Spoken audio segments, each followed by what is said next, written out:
You're listening to the Big Three of B2B Leadership podcast with Mike Faherty, where world-class business leaders share their secrets for personal, organizational, and market growth. Gain powerful insights from industry leaders that have been tested by the fire. Well, welcome everyone. Welcome to the Big Three of B2B Leadership. My name is Mike Faherty. I'm your host today. I had the pleasure of being joined by Tim Brown. Tim, as the owner and founder of McAllister Brown and Associates, he helps companies navigate the uncertain waters of federal, state, and local government contracts. He started his firm with a handful of seasoned partners and nearly 30 years working with some of the biggest federal contractors in the world. This is a fascinating topic for me, and I'm excited to speak with Tim and help him, or give him an opportunity to help us understand why we should be considering government contracts, what businesses are best suited for this type of strategy, and we hope that he'll also give us an overview of what is involved in pursuing these types of government contracts for you and your business. So welcome, Tim. Thank you so much for joining me today. Thank you for having me, Mike. I appreciate that. Well, look, so can you tell me a little bit about how you found your way into government contracting, into this business? It's not something a lot of people are really drawn to. So tell me a little bit about your background and how you got involved. Yeah, my father was a naval submarine guy, both enlisted and officer. He was a Mustang. And I had gone to college, actually. I wanted to be a stockbroker. And right about the time I was getting ready to graduate, there was a little mini crash. And I had already been interning with the government because of what my father did. And rather than go to the stock market and try and build up my quals there, I decided to stay with federal government contracting, and I stayed there my entire career. So that's awesome. So you were kind of born into this. I was. So then you do this for nearly 30 years, and you have some pretty interesting stops along the way. Why don't you kind of break down some of the places that you've spent some time?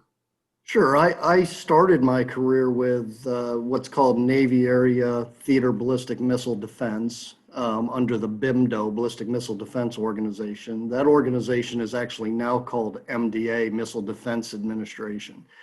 And I was there for a few years. And right about my background is government finance. I'm degreed in finance. And I was managing I was accounting for about $1.5 billion for the Navy straight out of school, watching 7-year funding, all that kind of stuff. And I was about 2 years into my career, and they were getting ready to terminate that program and actually start MDA.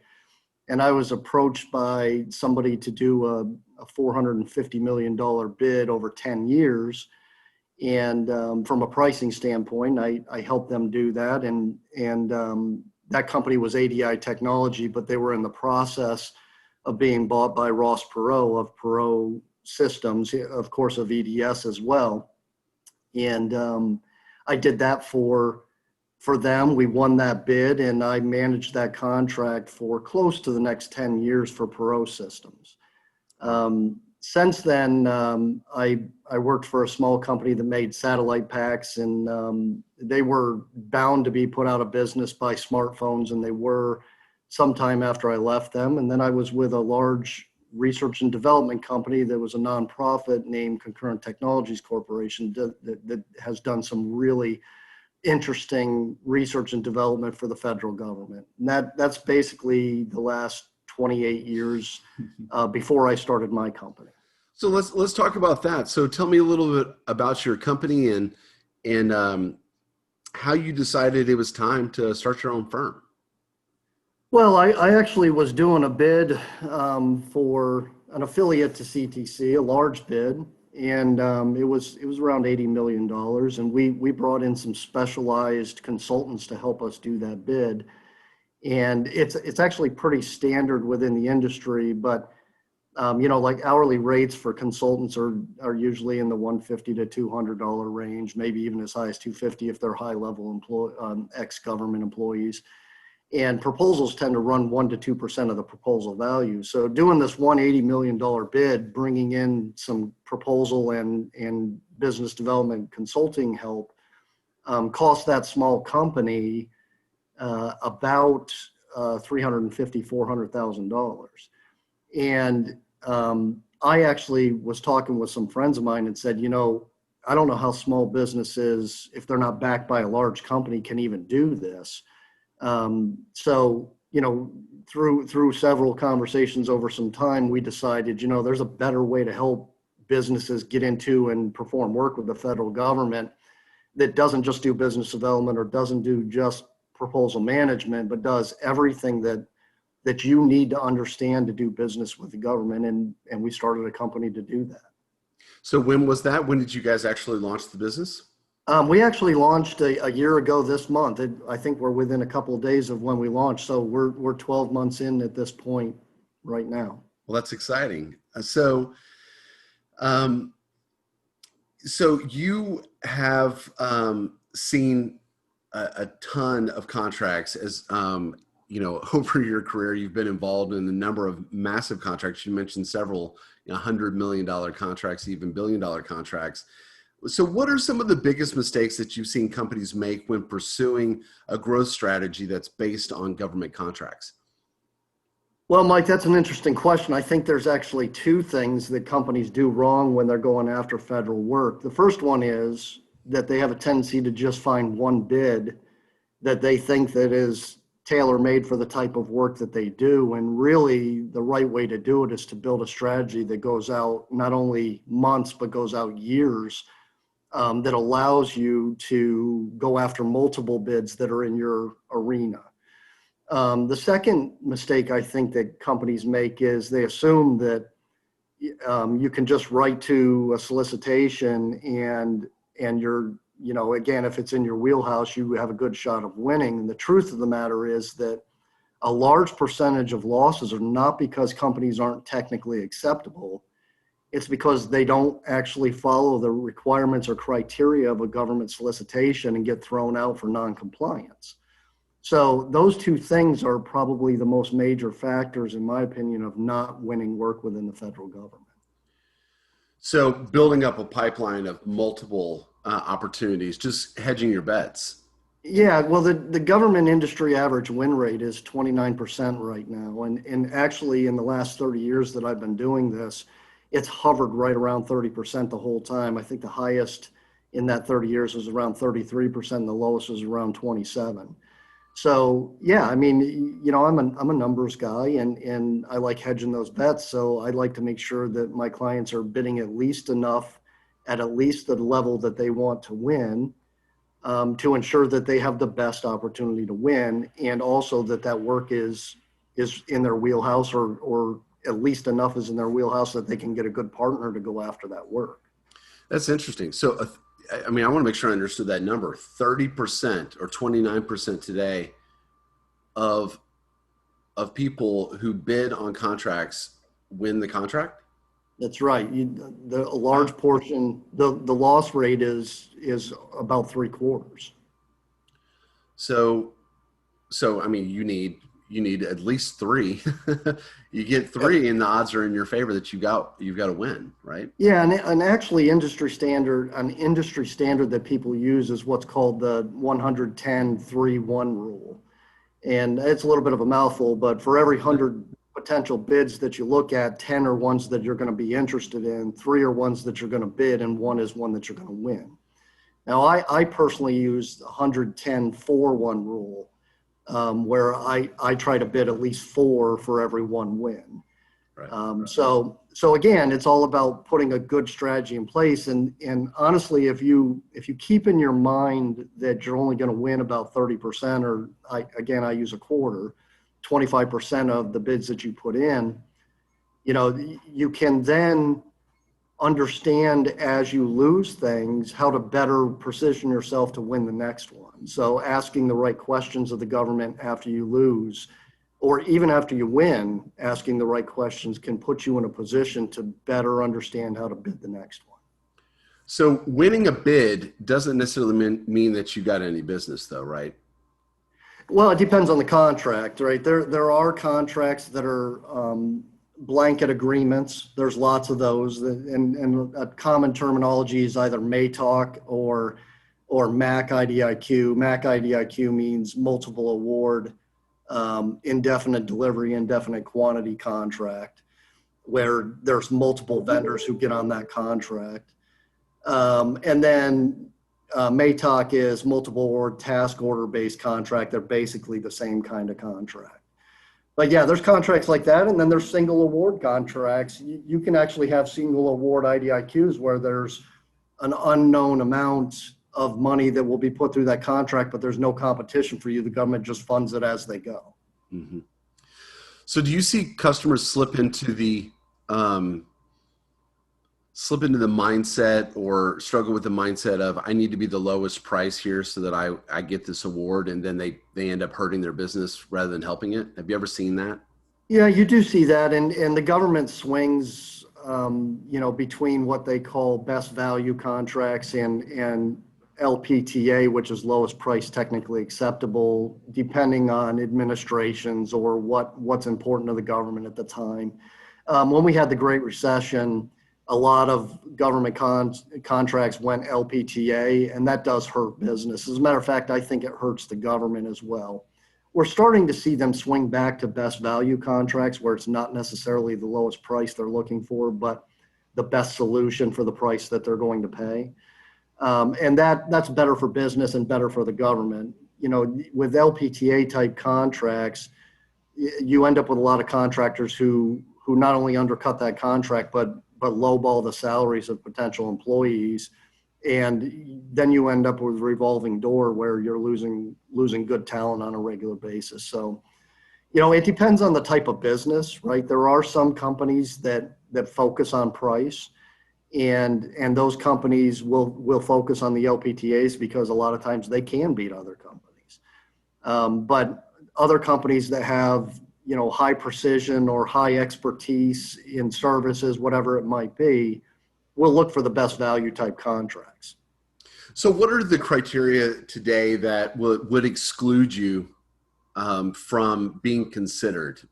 Is it type of organization structure, location? What about international companies that are based in other places? Talk a little bit about what are some of the restrictions. Well, anybody in the U.S. and a lot of foreign companies can register to do business with the federal government. It's not an overly difficult process to get registered to do business with the government. The government does put some restrictions on certain countries, that we would consider security issues, such as maybe China or Russia or even India. But there's actually lots of foreign companies that do business with the federal government. As a matter of fact, the F-35 contract, the Raptor, a lot of the subcontractors are international because it's an international program. It's not just U.S. based, even though U.S. is the one who is putting out the contract. So there are lots of foreign companies in that. But if a company wants to register to do business with the government, it's fairly simple. You make sure that you have a DUNS number, and you register on what's called sam.gov, S-A-M. It takes a couple of days to input the information, and not because it's hard information, but because you got to gather it all. And then probably if you need what's called a CAGE code, a commercial and government entity code, the government automatically sends that to the IRS to get that code for you, or Department of Revenue to get that information for you. And that takes about 10 to 15 days. So you can be registered to do business with the government in about 10 to 15 days if you're quick at entering the information into SAM. So take me through, I think you kind of started right there. So what I was wanting you to do is maybe take me through, let's say I'm listening to this and I'm for the first time I've ever considered that maybe I should do business with the federal government. Maybe that would make sense for me. Just kind of take me through at a 30,000 foot level, kind of what the process looks like from start to end, from, hey, I've decided I'd like to pursue government contracts to, maybe I get my first dollar from the government.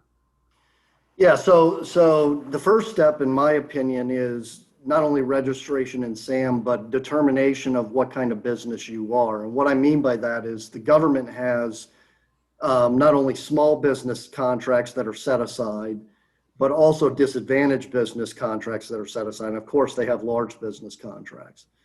But within those set aside contracts, then even though you're a disadvantaged company, the government gives you some advantage where larger companies can't go after it, or companies who don't have the same disadvantages you cannot go after it. So you're limiting the competition.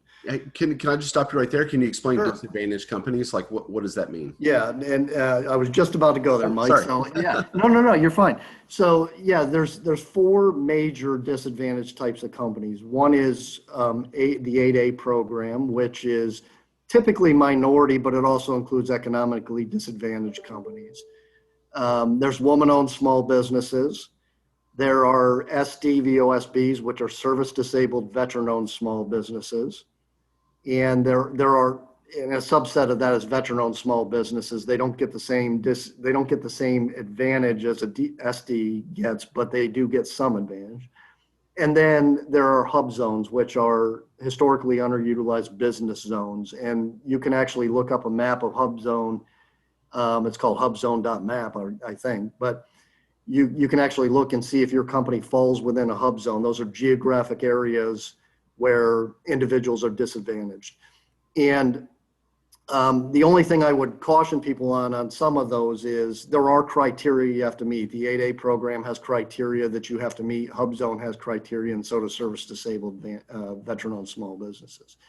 But the SBA has that kind of information, and you apply for certification for those, and that gives you an advantage on the government side, even though they're considered disadvantaged companies. So, so those are the disadvantaged companies. So first, figure out, do I fit into one of those categories? What kind of business I am, and then what category might I fit in to give me an advantage or some incentive to pursue? Right.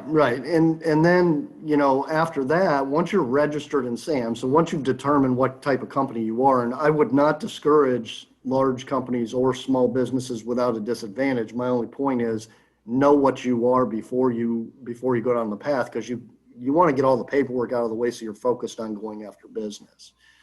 But once you're registered, you actually can start bidding immediately. The website for looking at solicitations, or at least the major website for looking at solicitations, is called beta.sam.gov, beta.sam.gov. And you can go in there and do searches and find bids that are in the areas that you work in, and either track them or go after them immediately if they're already out for proposal. So, so that's whenever the proposal gets submitted, and that's really where a lot of people fall down, isn't it? Yeah. So the proposal, I said earlier that a lot of companies lose on the proposal phase because, the government, they try to make it as fair as possible, but they also try to make it as easy on them as possible too. So if you don't follow the requirements of the solicitation, including margin size or font size or font type, you actually can be thrown out before they even read your technical. So it's good to make sure you understand all the requirements of the solicitation before you start to write to it, and make sure that you're meeting all that criteria, because you don't want to be thrown out for font size when you have a really good capability that the government needs and wants. So that process is about 30 days typically from the time the solicitation is released to the time you submit your proposal is about 30 days. The time that it takes the government to award is a lot of times dependent on how big the contract is. So I've seen, $15,000 bids be awarded in 3 days, and I've seen $100 million bids take 12 months. Typically, though, it's between 30 and 90 days, depending on how many bids the government gets. And so you're looking at probably from the day you're registered to the day that you submit a proposal. At the minimum, it's about 30 days, but it might be 60 while you're building a pipeline. And then another 30 to 90 days before you see a win or a loss on that contract that you bid. So now I've got my contract. I've been given my contract award. And so now I'm welcome to do business, and let's say there's multiple awards, right? So I'm welcome to do business with this agency or this department. for some specific scope of work, and maybe there are 3, 4, 5 other folks who got a similar award or were awarded on that same contract. What's next for me? How do I start making money? Well, so with those types of contracts, if it's not a single award contract where you've got a funding line already, but a MAC IDIQ, then your next stop is to start having conversations with the clients underneath that contract. You want to get ahead of any information you can get so that you're in the best position to win it. Now, a lot of times you will know, especially if it's a specific agency, you will know who the contracting officer is, and you can ask them, hey, can you tell me the technical points of contact so that I can have conversations with them. Other times you might already know who the technical point of contact is and be having conversations about upcoming bids and those kinds of things. Some contracts release plans years in advance. Seaport Next Generation, you can go in there and search earlier bids to find out when they're going to come out again. And that's one good thing about the government. You can plan years in advance because the government does a good job of planning. I think where the government struggles, which is why they need industry, is on execution. You know, a lot of people don't realize how big the federal government is. It's the largest employer in the world. It is a third of our national GDP. So a lot of the spending, a third of our spending comes from the federal government. And because they're the largest employer in the world, and because they're a third of our GDP, they buy every product that the commercial market buys.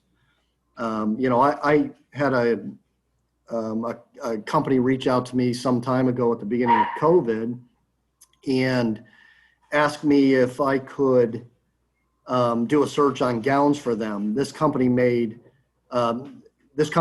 outdoor furniture, but they were interested in gowns because of PPE and trying to pivot while nobody was buying outdoor furniture.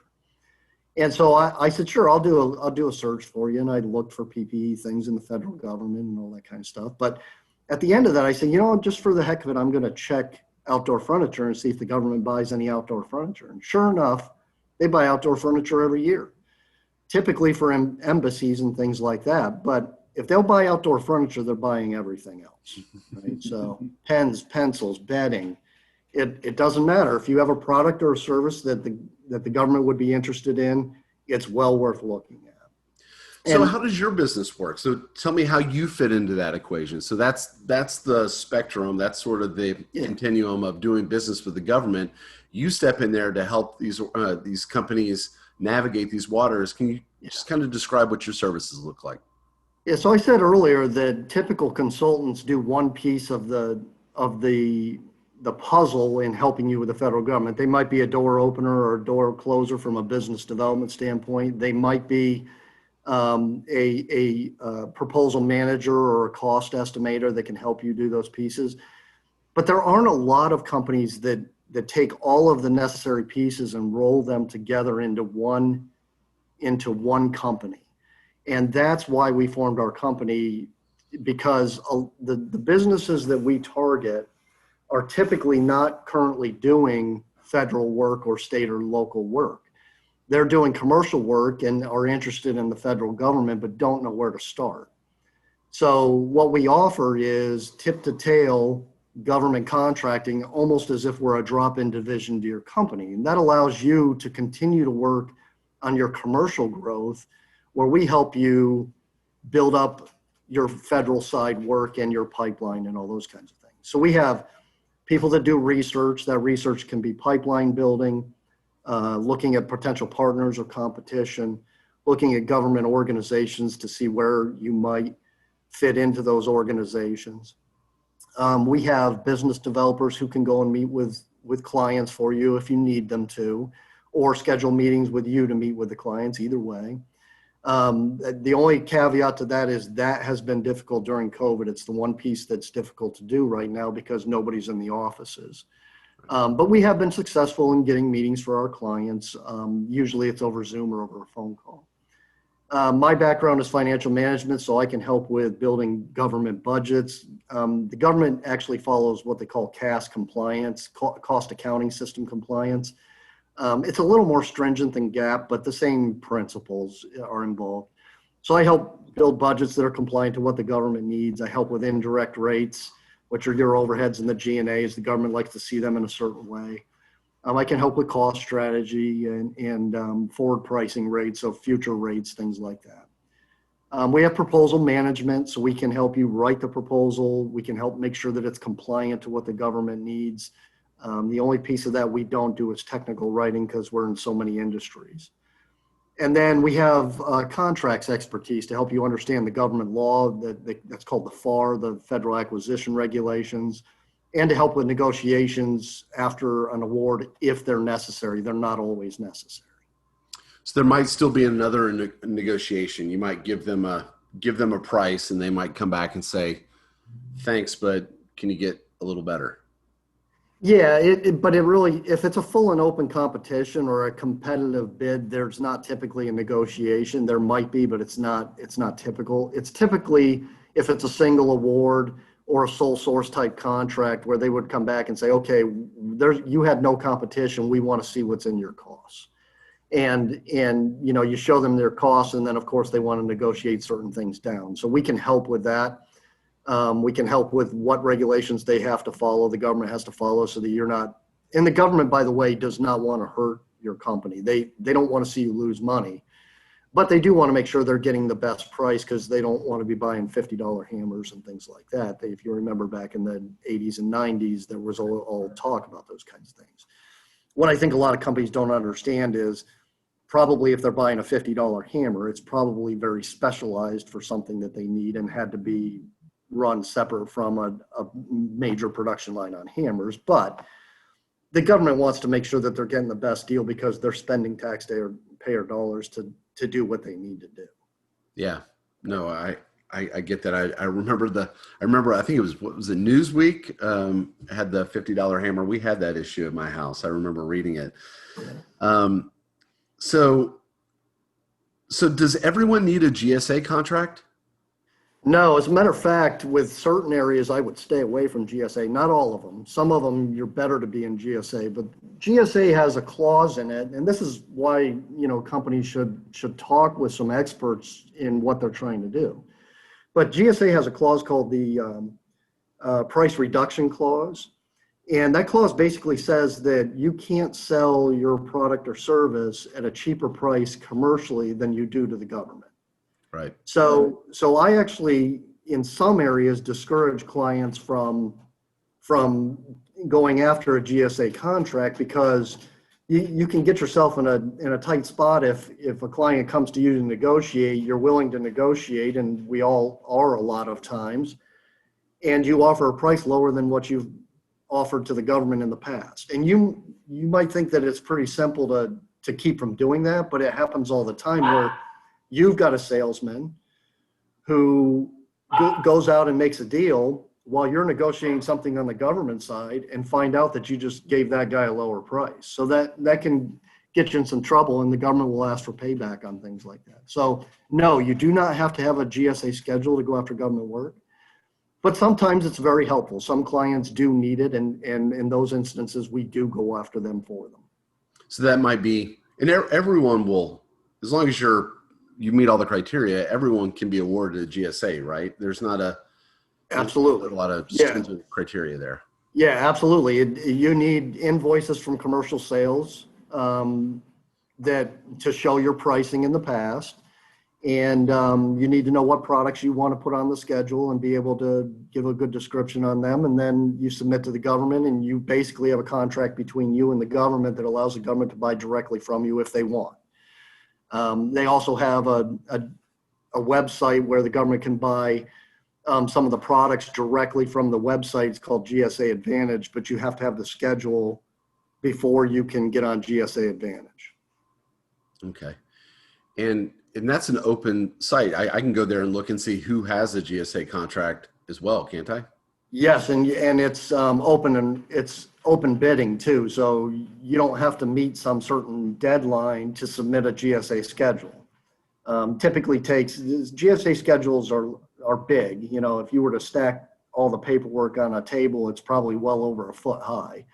But it's almost all done electronically now, where you're submitting electronically. But the GSA schedules are hard to do just because there's so much paperwork to do. But typically you can have it done in about a month, and the government takes about 3 to 6 months to make sure everything's okay before they give you that contract. Because again, with a GSA contract, then you have basically proven to the government that you are selling that product commercially, and that the government is getting the best price, and they don't have to renegotiate that price.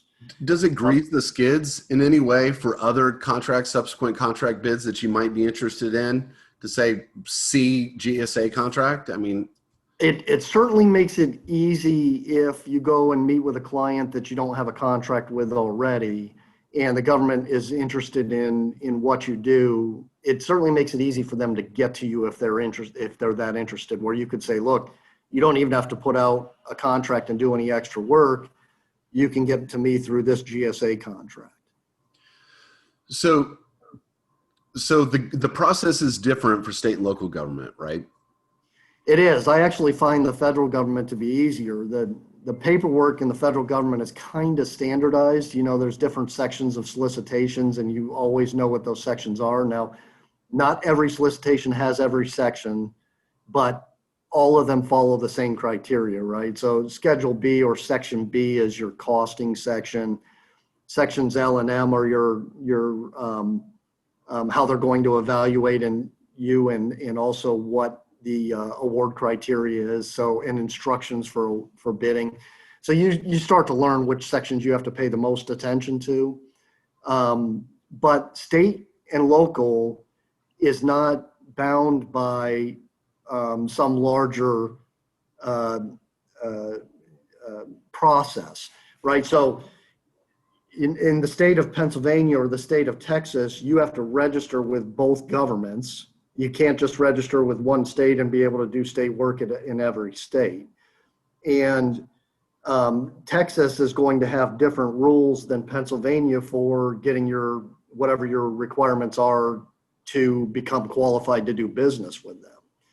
With the federal government, once you're registered in SAM, you can do any federal work in any state or country that they're doing federal work in.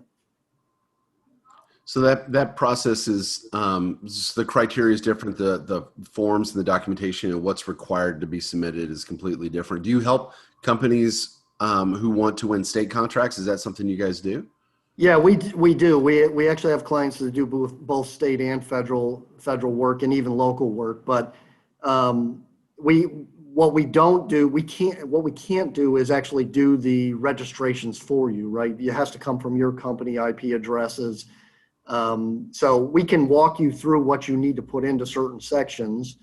And sometimes it's challenging, right? Where you've got companies that have things you've never seen before. You have to figure that out. Right.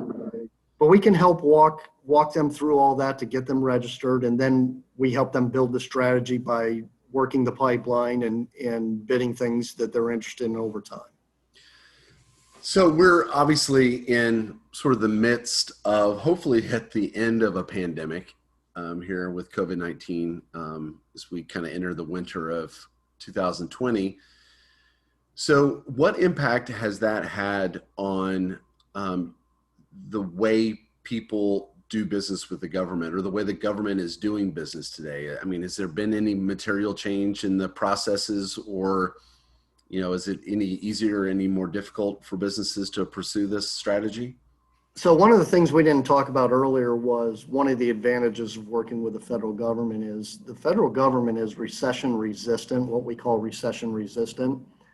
And so what that means is during times of recession or national crisis, the government actually spends more money, not less. When the commercial market is contracting because people are spending less money, the government spends more.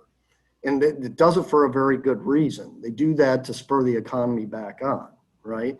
So during recessions, it actually can be an offset to downtimes. And during the national crisis that we're currently in, the pandemic, what I saw was, for certain things, the bid process got more simple. things like PPE, where the government would reach out to industry and say, tell me everything you have in PPE and we will award you a contract. And as we need stuff, we will come back to you. Other things have slowed down, right? So, that people aren't sitting in their offices, people aren't traveling. So you see travel dollars are contracting within the government and also on the commercial side as well. That people aren't sitting in the offices, so you're not having meetings. They're just putting out the solicitations and people are bidding on them. Makes it a little more difficult. But all in all, the federal market is one place you want to be in no matter what your company is, because during downtimes, the government can actually help you to make up your gap. If you've already been in with them and have some past performance, you actually can be in a better position. The question a lot of people ask is, over the last at least 20 years, close to 20 years, everybody says, hey, where were you on 9/11? But the question a business should be asking themselves is, where were you on 9/12? Because on 9/12, the country for the most part was shut down, and they were shut down for about 10 days. Not everybody was shut down, but a lot of it was. And I worked for the federal government at the time, and the federal government doesn't shut down. So that on 9/12, I was right back in my chair, just outside the Pentagon where the plane hit. And the reason I was is because I still had a job to do, and it was related to the federal government. During the pandemic, a lot of companies shut down. I had clients that the federal government sent them letters saying you're allowed to continue to operate in your state because we need the resources that you're providing to us. So they actually gave me a copy of that letter so I could travel within the state. And if I got pulled over, I could show that I was doing work for the federal government that actually allowed me to continue to do my job. So there are reasons why you would want to be in the federal government during times of national crisis or recession, and people should pay attention to that. So having at least a piece of your business associated with the federal government is just good, sound business practices. At a certain point, at a certain scale of an operation, it should almost be required. You should really have that in place. Yeah, and some companies do it without actually being in the federal government, right? Some companies do it by being a subcontractor with piece parts to other larger companies. But I would say for the most part, most companies should be looking at whether or not they should be doing business with the federal government. Of course, you want to make sure you understand what kind of bids are out there and what the market looks like. But I think that it's actually good, sound business practice to have some portion of your business tied to recession-resistant types of opportunities. That brings up just a thought. So there are massive, as we know, massive defense contractors and government contractors out there who get these billion-dollar awards, right? They can't do all that work themselves. So they oftentimes will sub out pieces and parts of that work to smaller businesses. And I think, and correct me if I'm wrong here, but in some cases, the government actually requires that they sub a portion of the contract out to small businesses or underutilized or disadvantaged organizations. Can you talk a little bit about that dynamic? Yeah, so actually, that's a great point. Actually, it's federal mandate. They have to, right, for full and open competitions by large businesses, they have to actually write a small business contracting plan that is submitted as part of your proposal back to the government. And the government has requirements not only for small business participation, but for all the disadvantaged companies we talked about earlier. So those large companies like Lockheed Martin and DRS and some of those companies, they're looking for disadvantaged companies and small businesses to round out their teams to meet the requirements for the government. So, having friends in high places can be helpful. So would you help me if I wanted that business? If I didn't think I had an application to sell directly to the federal government, but I thought I could be a sub to a prime, I think that's what they still call them, right? To a prime contract holder. Would you help me figure out what those opportunities are, or am I on my own hunting for those? No, we actually help with that as well, right? So again, part of the pipeline strategy is to look at even large bids that have already been led and somebody won them, and find out who the incumbent is. Because if you can find that out, then at a minimum, you can at least put your clients in front of those potential contract holders to say, hey, look, we've got a capability. We're a certain type of small business, and whether it's disadvantaged or regular small business, and are you meeting that goal? Are you happy with the contractors you have? To have a good understanding, or the at least put it in the mind of that company that there's other people out there who can help. And I can tell you that the government itself struggles with meeting small business goals. Within the disadvantaged areas, they have goals they have to meet as well, and there's just simply not enough disadvantaged businesses to be able to meet those goals on a regular basis. So I've seen monkey business over the years around this idea of disadvantaged businesses, where someone's wife becomes the owner of the company, or a key employee who's maybe of some protected class or whatever gets gifted some share of the business. Yeah. So my guess is you've probably seen some of that stuff yourself over the years. So what's the risk in using one of those strategies, or is there at all?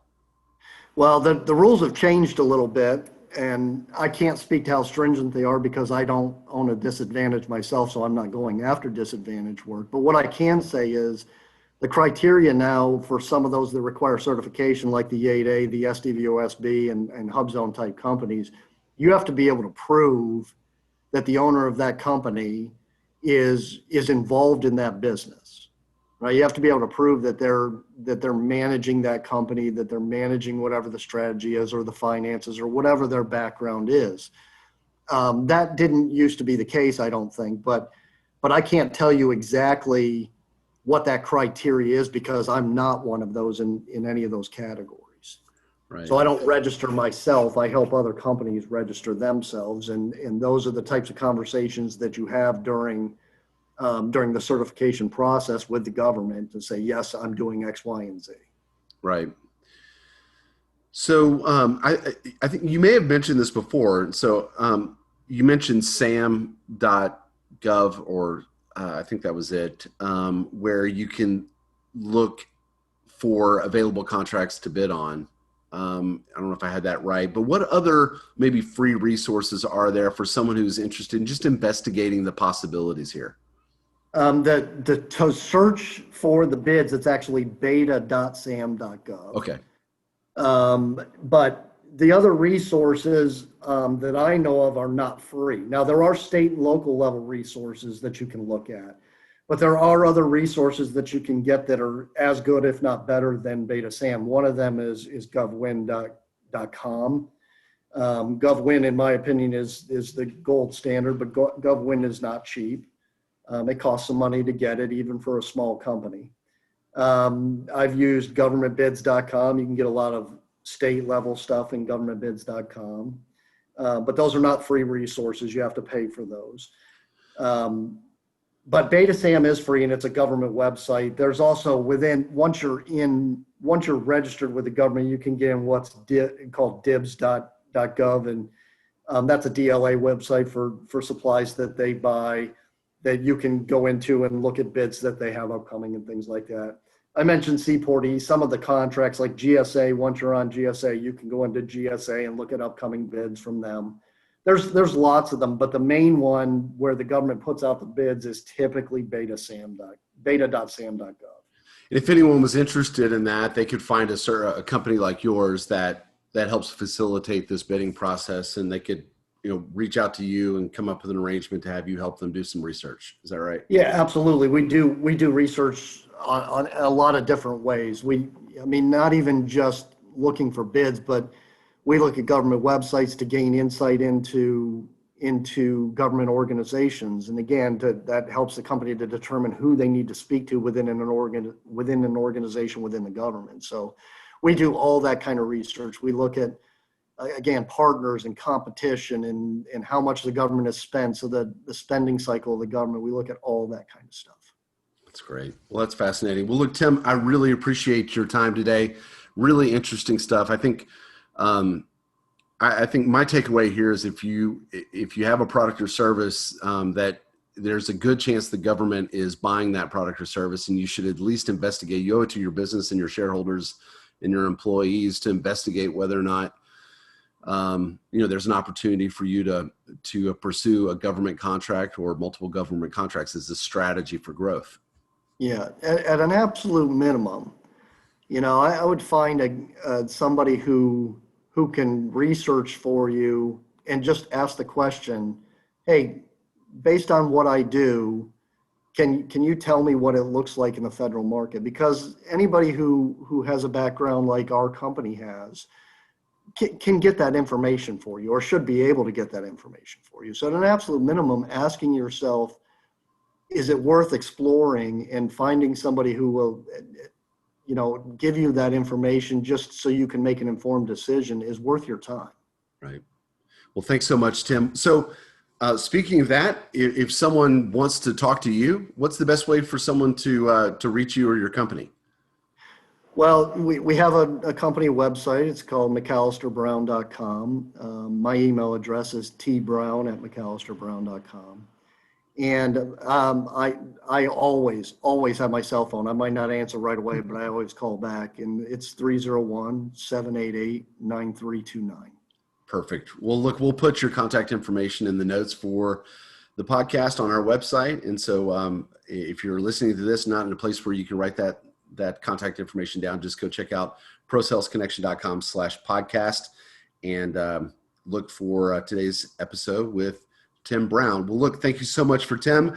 Before I wrap up, I wanted to take a minute just to thank everyone for following the podcast. We're getting a lot of traction right now. It's really exciting to see the momentum building. So I really appreciate everyone following and sharing our podcast with your friends and colleagues. If you like what we're doing, I'd be grateful if you could give me a 5-star review on iTunes. It really helps us be found.